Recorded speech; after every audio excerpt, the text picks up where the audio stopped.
Omzum yükle doldu ama bende vazgeçmek yoktu.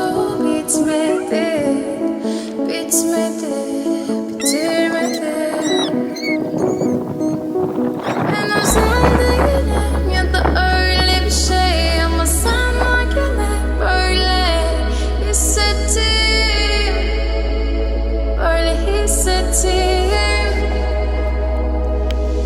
Yanan her şey gülmüyor olmalı, bunu sen de hatırlarsın da artık